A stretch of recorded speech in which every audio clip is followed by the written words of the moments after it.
pa lang siya. At nandyan yung kanyang pamilya sa gilid. Nag-aabang lang. So, let's start. So, here's the time, 5 minutes. Ikaw ba ay gutom sa bahay at walang maisipang ipudrip?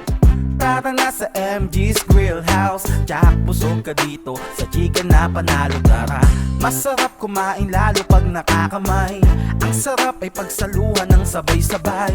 Tara na sa MG's Grill House. Jack, busog ka dito sa chicken na panalo. Tara, chicken na panalo, panalo sa lasa, panalo din sa price. Dahil pang masa, kaya hindi malabo na palaging balikan. Pag sinabing MG's Grill House sa kalam, baka di pa natitikman, tara na't itry. Sa sobrang sarap, malabo kang maumay. Good Solid nun, guwapo, talaga, yes. From sulit na Southern sulit. Hinugan, Pag Southern natikman Leyte, mo, okay, tiyak we're uulit ang uulit.